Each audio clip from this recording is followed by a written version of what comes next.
Hello everybody. This is my year unknown Sea-Spi.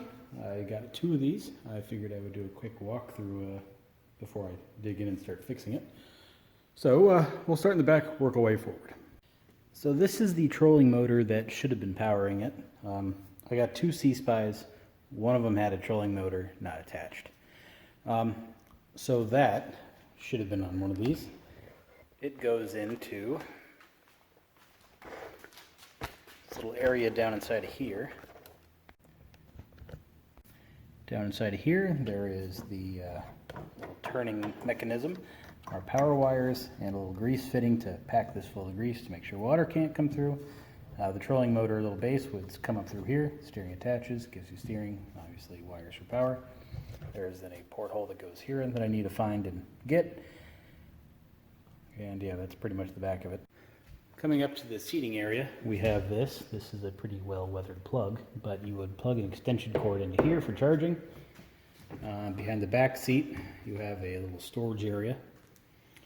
This, actually, kind of important piece. This guy fits over, covers up that little access hole.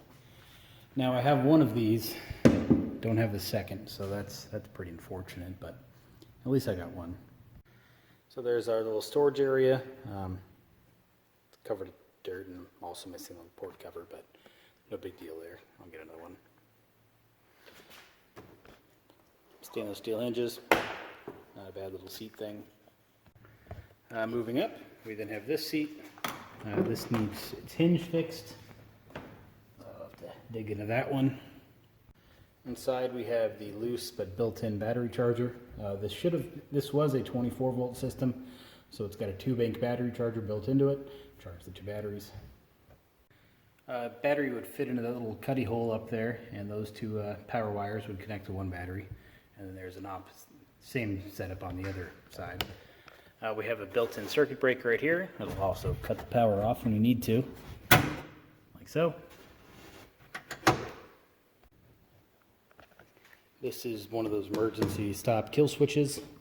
This would be your glass viewing area where you would stick your head, your face or whatever, and look down and see the floor or the below the water surface. Front here we have a little flag mount, I'm assuming, cup holder, pretty standard. This controls the steering. This is moving the coupler back there I showed you first. And on this side, this is a fixed handle. What I noticed is the little set screw holds it in, vibrates as you tow down the road. So I'll have to fix that little problem. And also right here is where the trolling motor switch should have been. And where that is, this knob would go, and that would control your speed forward, backwards. And up here we have a battery gauge, which I don't believe works, considering if power's hooked up to it or not. It's always full, even with dead batteries, so I don't think that works. That's pretty unfortunate. So this is the second one. I've already started working and finished one, and this is the second one I got to do. I didn't make an intro video at first because I forgot, and I just dove right into it. So I'm actually going to be working on the other one, but I'm going to use this one as my demo. One thing I did want to talk about was a little bit of history as far as I can tell. They were made, well, they were sold out of Florida by some company, and that company's no longer around anymore as far as I can tell, and not much information about these is out there. All you really see is forum posts. I saw forum posts saying only 180 of these things were ever made, and I can't back that up. Can't confirm or deny that. I have no idea if that's true or not, but that's what it says. You see a couple of for sale posts about them from these things that are a couple of years old at this point. The for sale posts, not the Sea-Spis. Yeah, they sold anywhere between $1,500 and I think $2,900 was the other one I saw. So they had some value to them, but again, that was a few years ago. Now, as I started working on it, I started noticing something. I pulled the rub rail off a little bit. My first plan was to separate the two halves, pull the rub rail off, pull the top cap and bottom cap off. That way I could clean out the insides a little easier and fix all the wiring issues and everything. The problem is that was incredibly difficult to do. The rub rail isn't the only thing holding them together. They also glued it every possible spot you can see. So I didn't opt to separate the two halves, although May have been easier, but it would have been hard too. But anyway, so when I pulled the rub rail off, I noticed a bunch of screw types that are called Robinsons, or Robbies for short. It's a square head screw that you usually use in Canada. They were invented and developed by some guy in Canada, so they're used everywhere in Canada. So when I first started seeing those Robbie screws, I said, oh, that's weird. These weren't made in Florida. Nobody in Florida would use Robinsons everywhere. If you've ever used a Robbie, it really is a much, much better screw than a Phillips. Like, it really puts a Phillips to shame. Phillips are really junk compared to Robinson. But here in the US, we use Phillips. We should use Robbies, but we don't. So I noticed Robbies everywhere. I thought that was a little odd. And then when I was working in the battering department, I saw a little sticker inside of there. A little US Coast Guard sticker here. Manufactured in Canada by EKO-C Innovations, Ltd. And whatever that is, British Columbia. So, that would explain the Robinsons everywhere. So, here we have a Canadian boat. Now, as you work on it, you start noticing the quality of these things is just great. I mean, they weren't really kidding around on much. So, this dual bank charger, that ain't cheap right off the bat. The fiberglass, it's clean inside and out, so it's I don't know, it's pretty thick, impressive fiberglass. I mean, this is 1/4 inch thick. Tempered glass, both here and on the bottom, but you'd kind of expect that. You have a little bow anchor mount thing down here, stainless steel, grab rails, there, stainless steel, little handlebars, stainless steel, cup holder, stainless steel, flag thing, stainless steel. Screws and hardware, stainless steel. These little guys, painted stainless steel. Stainless. And here's the underneath cage thing, completely stainless steel piping as well. So this thing probably cost somebody a lot of money to manufacture, and they didn't really cheap out on anything. One of the most impressive things for me anyway that I saw was this gauge. It even says Sea-Spi on it. As do the little end caps on our knobs here. Come on, focus. There you go. Yeah. Anyway, they say Sea-Spi too. Our little speed direction control knob, Sea-Spi.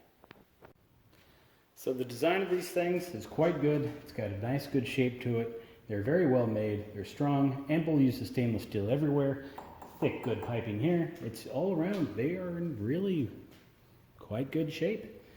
Now, one of the forum posts I read, actually this might have been on a website, what the idea for these were to be rented out to resorts, or sold to resorts to rent out to customers to go look at the sea floor and whatnot.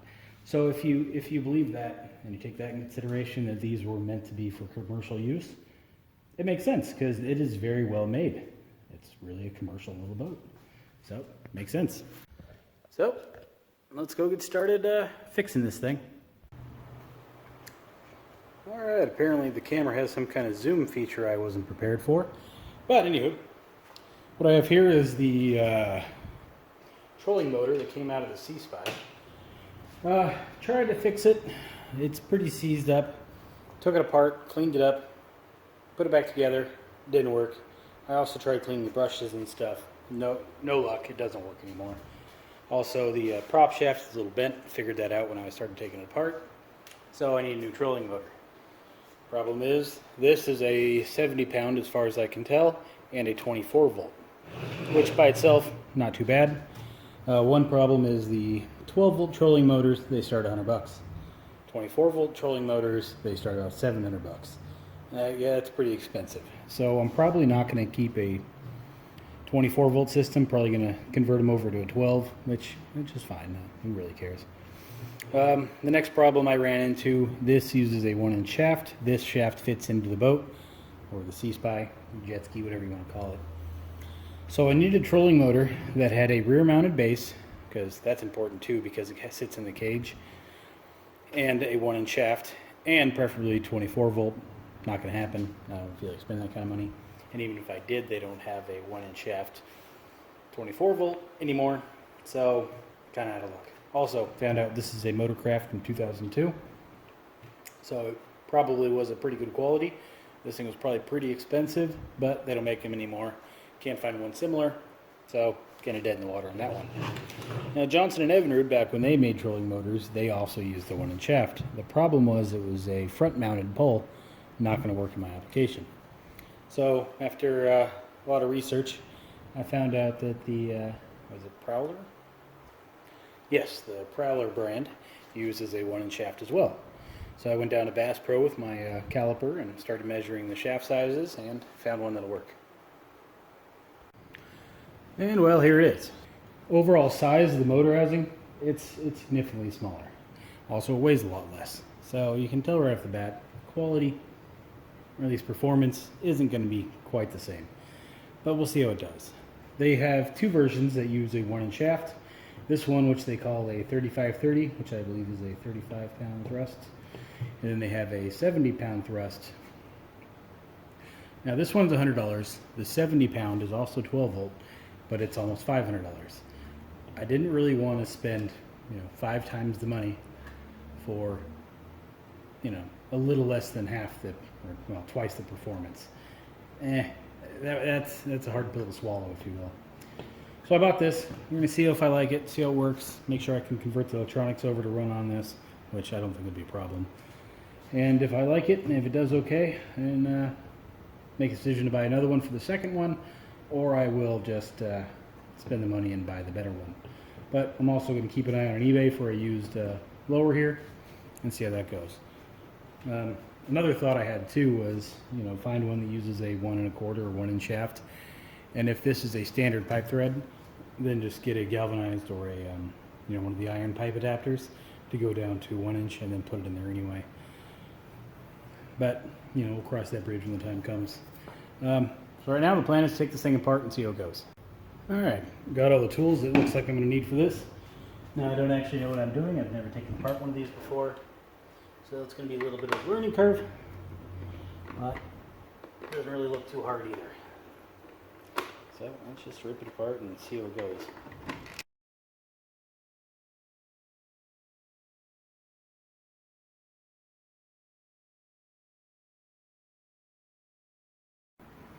So here's our switch that controls forward, back, speed, that stuff.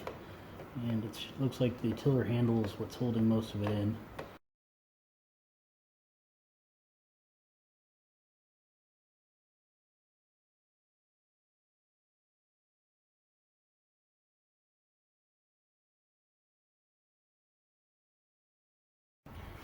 So the switch, pretty easy. We got a yellow, it says red, it says blue, it says black right here, which goes this wire, and then a little tiny positive on this side, a little tiny negative on this side. So all in all, getting that switch back in is going to be pretty easy. And if I can't figure out how these wires go back together, luckily I'm filling this.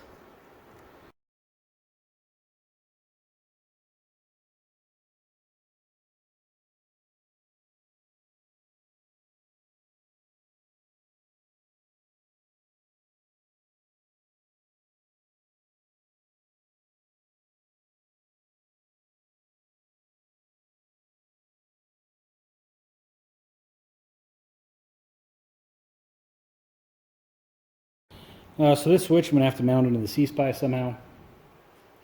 That's our direction and speed controller, obviously. Also, that kind of fits in there. I don't even think they bothered to tighten that set screw. But pretty easy, but that's the important piece.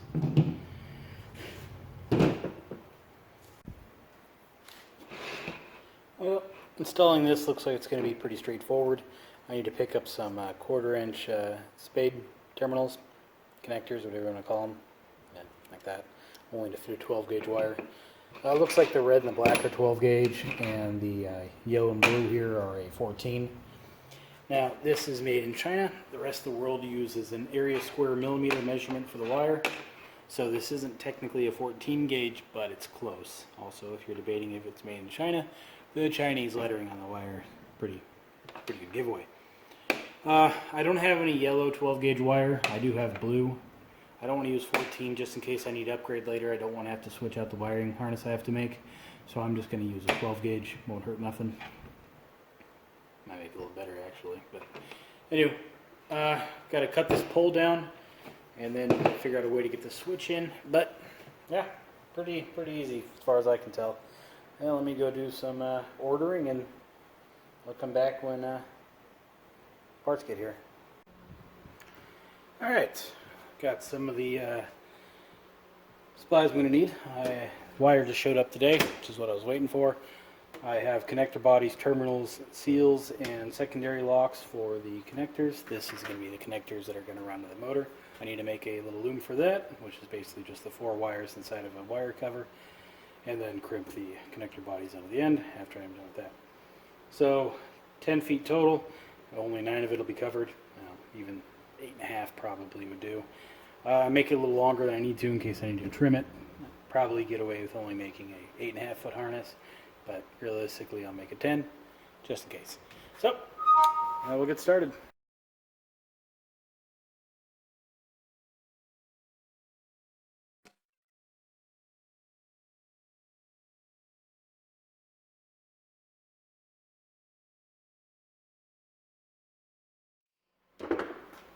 So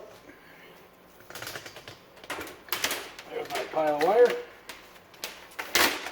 Now I just need to get a nice protective loom. Okay, my loom is done. Now I need to put the wire seals on and strip the wires. Probably just strip the wires first and put the seals on. Doesn't really matter.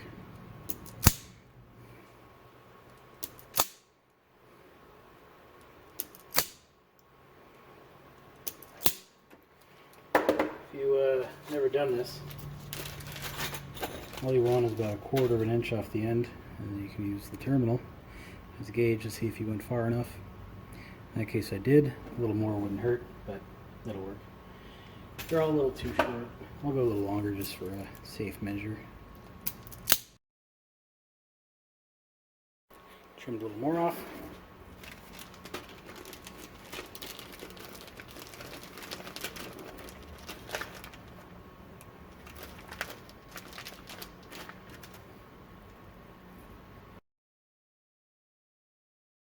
My crimper, crimp the terminals on. I'll be using my wide range crimper for this. If you watch any of my outboard videos, you'll see me using these all the time.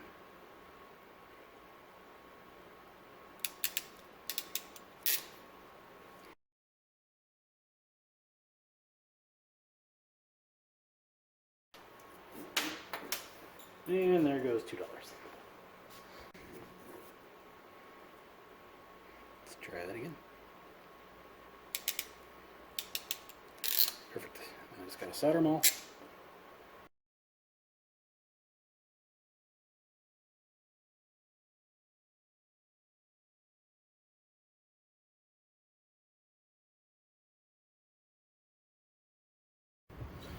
Alright, ends are all soldered. I don't really know if the camera's focusing. Yeah, I guess now it is. So, just got to crimp the seal on now.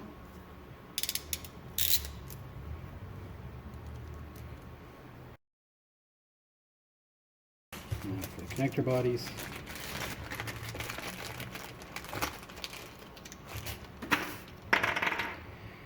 So red and black are our kind of primary wires. So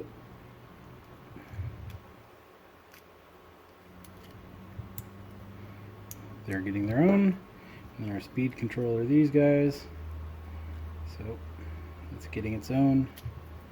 If I know which way these things actually go on here, which apparently I don't. I don't know what's going on here.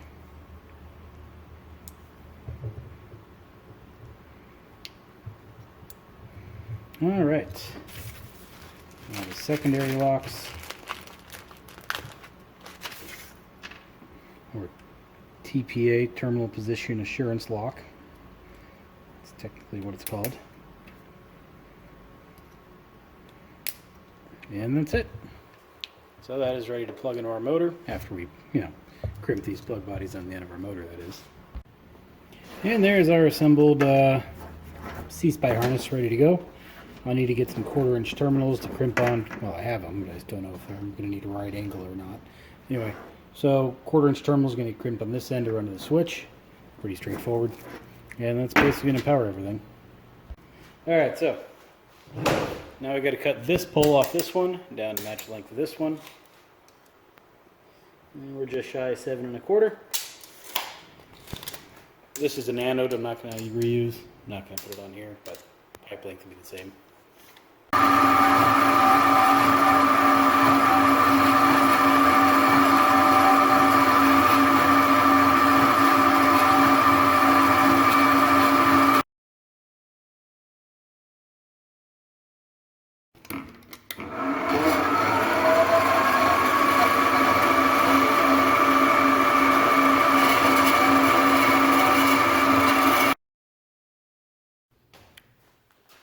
And it didn't even touch the wire.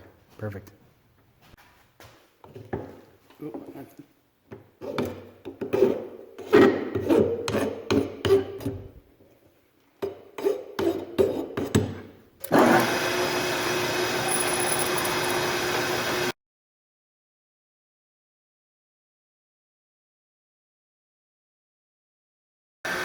Yeah, look at that.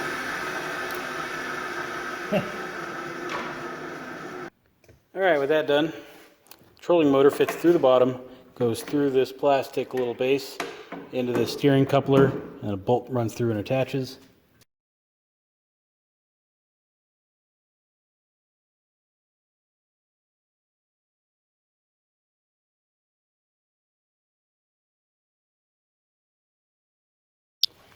Alright, see if it works.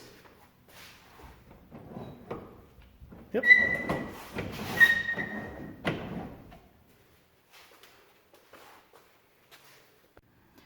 And for the first time in probably years, it's got a motor again, and it steers.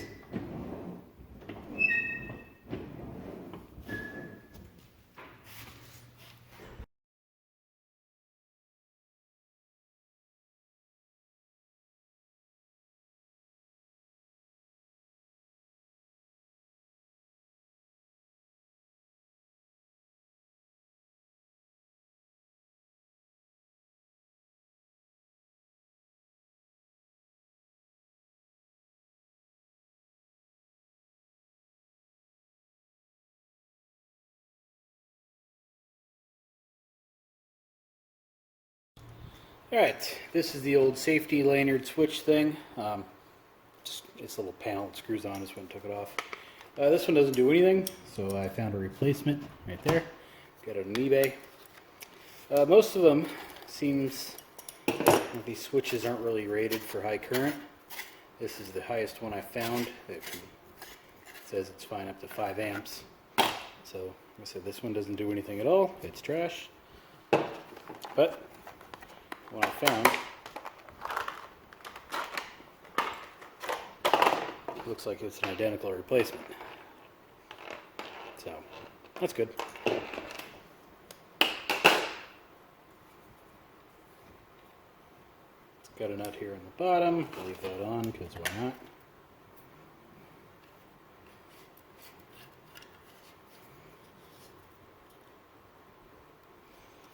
Oh, that should do it. Use my free Harbor Freight thingy here. See how it works. We have 2 leads. So right now they're not connected because the safety lanyard's not on. Where C is. So if I really wanted, I could hook up like a warning horn to where if this isn't on, it just beeps at you. I don't really see that doing anything productive. But it looks like the 2 M terminals are what's going to be our switch.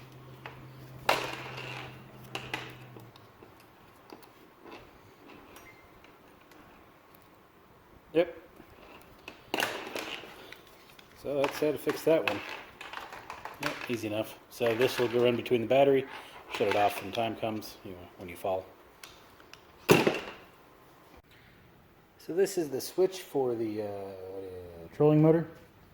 The original plan was to use this rigged up U-bolt, glue it onto the back, and then use that to give me my anchor points. These are 2 little couplers. That's going to be a little challenging because it's never going to sit right. It's going to look kind of funky and really not be a good idea. So while being lazy and just sitting here looking at it rather than actually doing something, I realized that these guys almost fit right there. Like it is close. So plan is to grind off 1/16 or so of an inch on there, widen the hole here, and just screw on a bunch of couplers to the side of each one of these little bosses, and see how that works. So, and give it a try.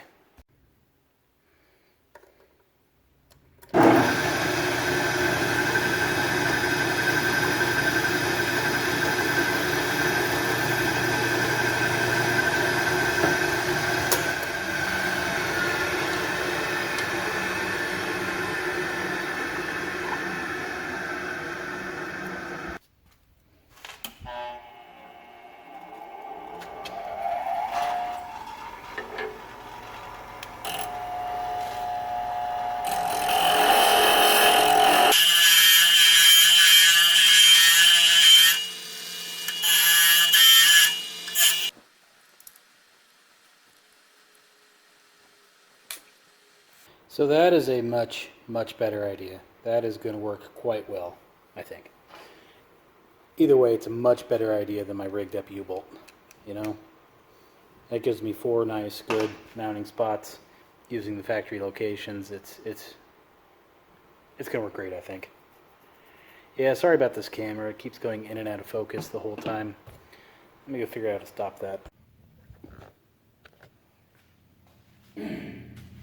So what I'm trying to do now is remove the wiring harness loom out of here.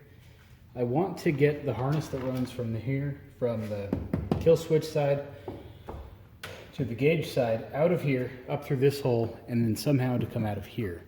Reason being is because the other harness runs down the Sea-Spi, out in the back, comes over to here. So what I want to do is attach the harness here, and then use this to pull it up and out. You can't get your arm in here because you have that much room because of the observation window. So it's pretty tight fit. But that is currently the goal. I removed the gauge, which was here, the kill switch here, and the circuit breaker, which was inside, which is here. So pretty much everything down here is disconnected now. So in theory, it really shouldn't be too bad. I'll get this stupid thing off.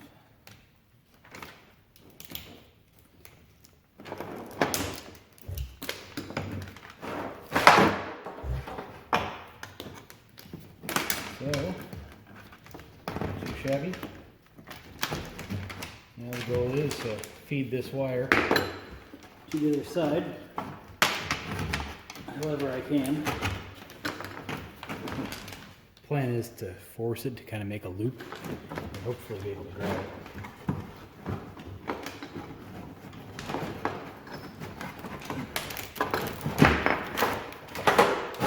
Perfect.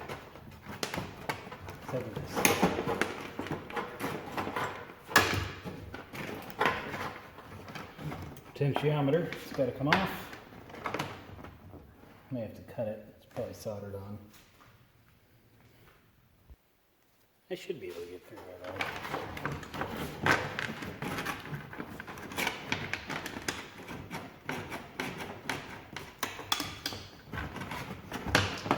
We got some more wiring.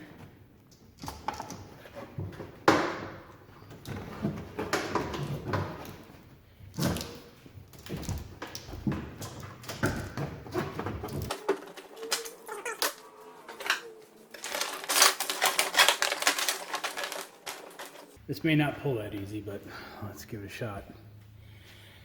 So here is my wire. Might be able to pull it on a better angle.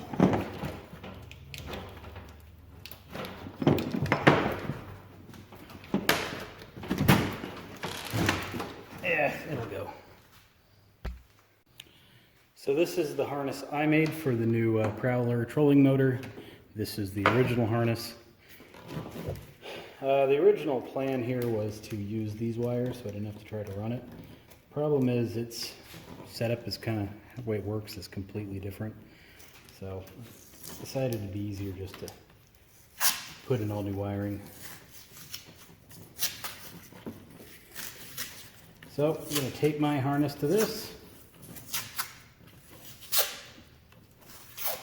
pull it through, and Hope there's no cavities that I don't know about that are going to get hung up on the way. That's not going to be fun if there is.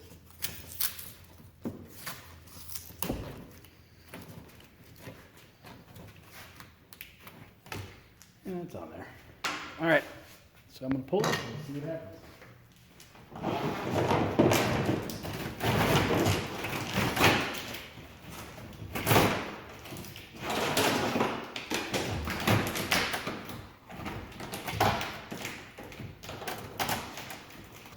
What that does. Alright. Looks like it's going to have to fight the styrofoam the whole way.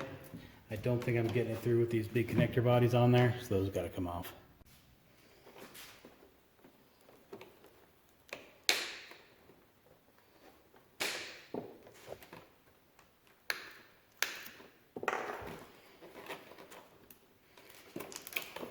Looks like I even cut the right ones.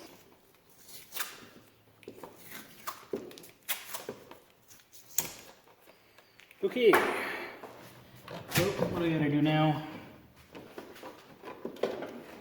is kind of guide it in back here while pulling up there. So it'll take a while.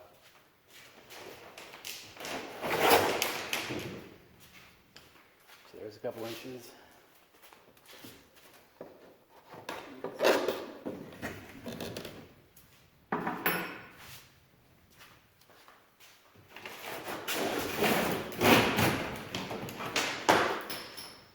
More.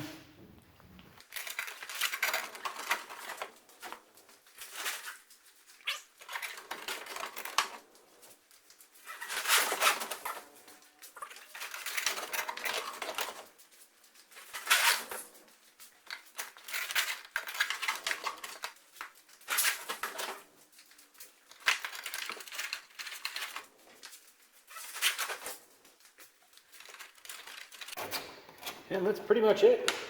That is in there. Connections are made. Put this on, that way less things on my shelf / foot area. All right, that port hatch is done. So what I did, probably can't see it, but there's my wiring harness. So pulled it all the way through here, looped it around to the other side. Pulled it through there and then looped it around over to here. This is where the original battery gauge was, and that's where my new direction speed control switch is going to go. I'd like to have had it there where the original one was. The problem is my new switch is opposite of this, and I couldn't fit it between the viewing area. See how much room we got? Not enough for my switch. So that's not cool, but anyway, we're making some progress. So the original plan was to mount the switch in the old, right there where the battery gauge used to be. The problem is when all the wires are plugged into it, I can't get it on that bend I just did. You know what I mean? So I need to trim down the fiberglass so the switch will drop right in. I didn't want to have to trim any fiberglass on it, but that time has passed. So I'm going to go ahead and get some Sharpie and kind of mark off what I got cut out. Now the seat kind of gets in the way. There's not really much room there, so I want to keep the knob centered as possible. So I just kind of play with where the switch is going to go and hope I can line it up halfway decently.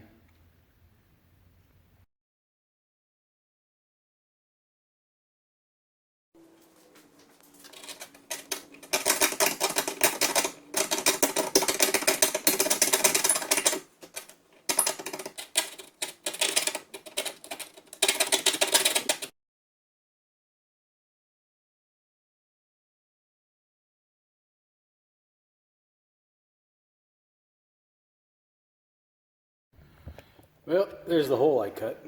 I did an okay job, I think. Could have done worse. Here is the new switch and the plastic plate that I made to kind of adapt it and this is where the switch would have been. Like I said, it won't fit. So this drops down like so, and that'll be our new control knob. Yeah, I'm so far happy with the outcome. We'll see how it goes. Do need to get some spacers, put it between the plastic and the little nut there. Not quite enough room, but for now it'll work.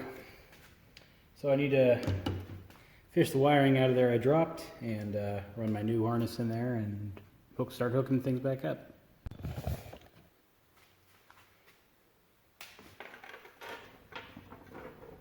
Oh, that was a piece of cake.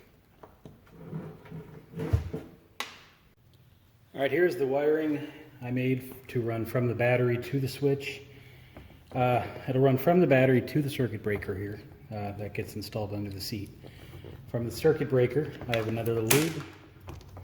Go from the circuit breaker to the cutoff switch, and then another lead right here to go from the cutoff switch to the actual motor switch. So that'll be my safety, circuit breaker, and then positive or negative will just run straight to the switch, and yeah. So that you need to install. Alright, circuit breaker is installed, wires hooked up. I got my two leads, main power feed is now running to the switch. So pretty much just hook this back up. Pretty sure it was N was where I wanted it. Let's turn that around actually. Wires are a little on the long side, but not a big deal. Perfect. So, screw that down, hook up the switch, and make sure everything works. Alright, now for the motor switch. These two long red and blacks coming off my battery. So, I go to positive, negative,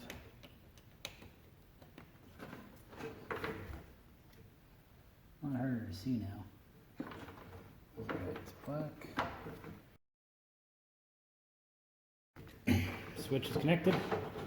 Let's drop this back in. A little stiffer now, a bunch of wires are on there, but it's on. I'm gonna hook up the power and see what happens. Oh, no sparks yet, so that's good. Our circuit breaker's off, so it's supposed to happen, I guess.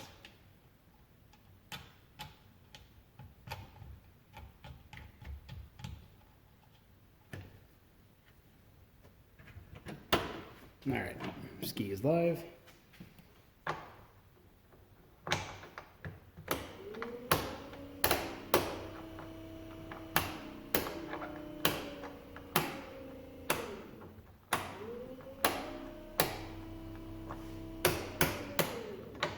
Well, that's working. Here, I'll show you.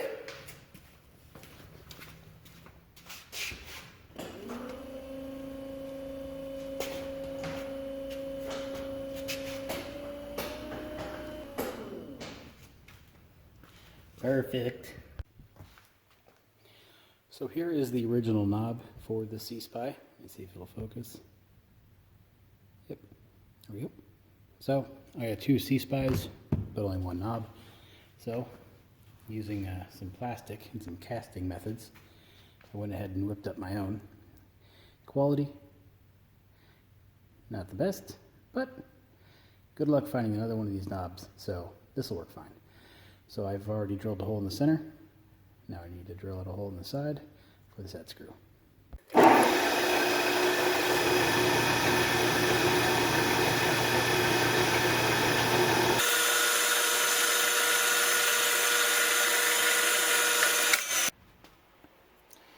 Now of course, got to tap a hole for the set screw.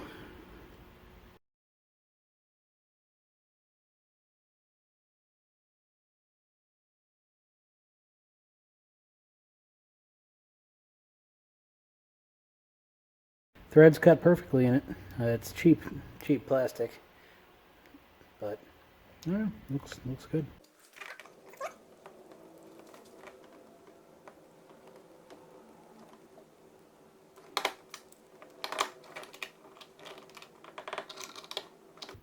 Perfect.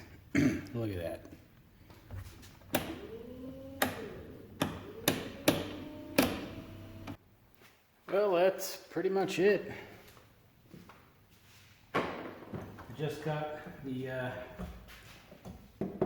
little view, I don't know, face hole thing cleaned up. One thing left to do is to put new handlebar grips on these. Pick these up on eBay. Kind of fancy. Well, pretty good fit. They're a little too long, and I kind of liked that. The problem is, if you look at it not riding it, it's kind of ugly. So I think I'm putting it that way. That when you look at it when you're riding it, you see red, and if you're standing next to it, you see the screws. Oh, it looks fine. Well, that worked.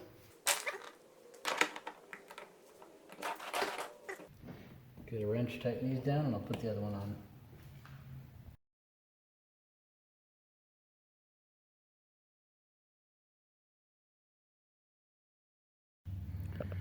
Well, that's it for now. The thing's water ready, I think.